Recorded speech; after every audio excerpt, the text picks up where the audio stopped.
Okay, so I've been asked to do a YouTube video on what I found out about the free man movement. Right, basically, the best place to start with is you are not who you think you are when you're dealing with the state, okay? So if you imagine, I wish I had my birth certificate with me now, but I don't. Basically, the day you're born and your parents register you with a birth certificate. Now, what that actually means, I'm sure your parents don't know this at the time, but what they're actually doing is registering ownership of you to the state. So you become a ward of the state. So that what that then means is that the state can take you off your parents. They can pretty much do what they want. You are then collateral against the debt that they owe to the bankers. So if you imagine that you, this legal fiction, that has the same name as you, okay, has the same birthday as you, lives at the same address as you, but is not you, okay, this person would be addressed with a title, which is either Miss, Mr, all that kind of stuff. That is your title of your legal fiction, and that is how you identify with this person, okay. It's called a person. A human person, a natural person, is not a fictional person, okay? And I know it gets complicated because you do have to differentiate between the legal person, the artificial person, and the natural person, the human being. So what I claim as a free woman of the land is that in order for the government's acts and statutes to apply to me as law, they need my consent. The authority of our government comes from our consent. They are supposed to be representing us, upholding our rights, and blah blah blah. What we found though is that the authority and the governance of the government has outgrown that of the consent of the governed. So they've got a bit too big for their boots, basically. There's enough of us now, hopefully, to kind of bring them down a few pegs, and I'm going to help you. I'm going to show you how to do this, okay? So one of the main common law rights that we have as human beings, as creations of our creator, is the right to travel, okay? So if technology has advanced in society to the point where we have mechanically propelled automobiles, we call them automobiles. I'll get into the language technicality of things in a minute, because this is how they trap you into contracts with language. So we've got legalese, which is literally like another language with manipulating the English language, basically. So where shall I start? Okay then, so if I start with my notice of deregistration, which is what I'm going to be sending to the DVLA, along with my notice and understanding of intent and claim of right. Now this document's really important, because what this is doing is, when I have this notarized next week, and I give it to a judge, and I have to give it to all 6 heads of state as well, basically what this is doing is drafting out and showing to them that I understand that the only jurisdiction that I'm liable to is common law, and that any act or statute can only take the force of law with my consent. Now what this is doing is saying, you don't have my consent to govern me. I'm a human being, I'm a natural person, I'm not a corporation, and I have God-given rights, and we all do, and I'm going to stand up for them, and I'm going to take them, because as far as I'm concerned, my rights are not gifts of governments. I was born with them, and they can't take them away. So I've got that one. So that one's getting sent. The other thing is to send all of this recorded delivery, okay?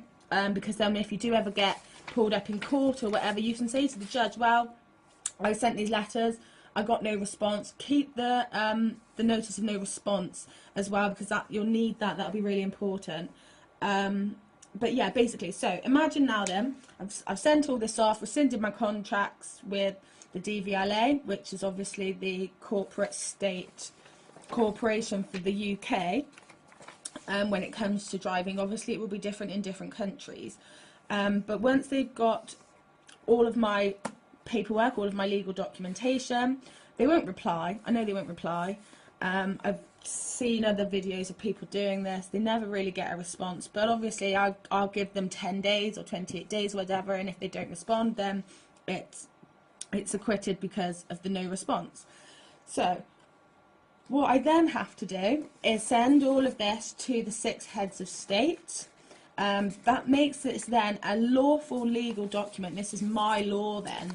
This document is basically my law. So if I were to be travelling along, so now I'll get into the language of things, okay, because if I were to be pulled over by a police officer and he was to say to me that I am driving a vehicle, and I was to agree that I was driving a vehicle, then I would be representing this person, because that's what a corporation is doing. By definition, driving implies for commerce, and a vehicle implies for commerce as well, which is obviously for money.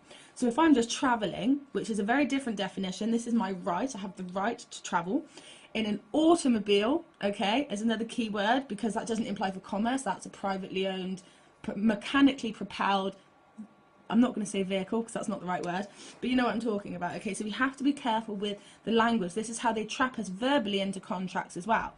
So say for example, he asks me for all these documents that I don't have. He says, can I have your license, registration, and blah blah blah, and I say no you can't, because I don't have them. I don't want them, I don't need them to exercise my common law rights. So he's going to be all like, oh, I don't know what to do about this, which is cool, because I'll just hand in all my documents and he can call someone higher and see what they're doing. If by the way they decide to arrest me and take me down to the police station and question me further, I have in my claim of right a fee schedule. So not only would they be liable to be sued for kidnapping me, probably stealing my property, my private property, which would be my car, they would be liable then for me to sue them in a court of law. So what we then have is they're going to read my rights to me, okay? Now this is very important, because when your rights are being read to you, this is a contract, okay? So at the end of your rights, when the policeman says to you, do you understand?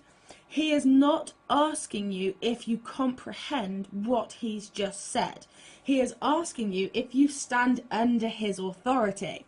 So if you answer, yes, I understand, you have just entered into a verbal contract with the state, okay, with the state representative, this police officer, to represent your legal fiction, and you will then be liable for any charges.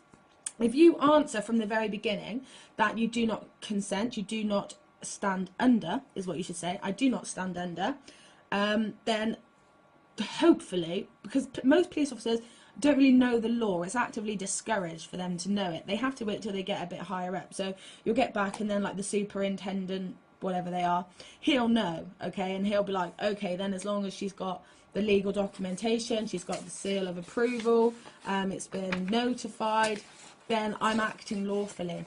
Although I might not be going along with their little games, I'm not breaking any common law, so I'm not liable. So once I get out of the police station, I can sue them for my damages, which is pretty damn cool. So I haven't actually sent it off yet. I'm going to be sending it off within the next few days, recorded delivery. I mean, it's about time, I think, that people were made aware of the rights that we have got. A lot of the time our governments are making us believe that our rights are privileges, and they're not, they're rights. Because the thing with privileges, they can be taken away. And the only way that they can get away with this is by manipulating consent out of us. A lot of people are under the impression that you have to register your car to the DVLA. You have to give up ownership of your own property that you have worked for and paid for. You have to give it up. No, you don't. That is bullshit. That is not true. That's a complete lie. And at any point, you can stand up and take ownership back of your property. You can take responsibility for your own life, for your own decisions, for your own choices. And you are well within your rights to do that. So if you have any questions or you want any more information, post it below. I mean, I would put drafts up on here, but I'll probably do that in another video. I'm going to see what response I get, if any, from these corporations. Because that is a very important thing. At no point during your interactions with these representatives of the state, these agents of the state, can you agree to be a person, an agent, a corporation, or any of these titles. You have to really stick with, I'm a person. No, I'm sorry, I'm not a person. I'm a human. I'm a natural person. Because otherwise, any slip up, and they really will go in hard on you. So I'm not worried. I'm not worried. I know I can do this. So I'll upload another video soon and tell you how it goes. Hey, so it's official. I got let out of prison on the 4th of December 2012, and I officially became a free woman on the 22nd of April 2014. I have here my notice of understanding and intent and claim of right with the public notary seal of approval. So, I have now lawfully claimed my right to travel in my car with no licence, no insurance, no tax, no MOT, to grow, smoke and sell cannabis. I can own a gun if I want to, and I don't pay tax. So I've also wrote up a document yesterday based on the information I found out about tax being a war crime, and I've had this one notarised as well. So any tax contributions that I do make will be paid into an escrow account, and the government won't be able to access it until they bring the troops back and cease fighting, because they are terrorists at the end of the day. So it's now official. I can do pretty much what I want. I am a free woman. So yeah, I'm very happy. I just drove 6 hours for this little stamp thing. But if a judge looks at this document now, he has to take notice of it. This is a lawful document. This is my law. So to everyone that said I couldn't do it, fuck you. People tell you can't do things because they can't do it. Don't underestimate me, because I go hard for what I want. And if I don't get it, it's because I don't really want it.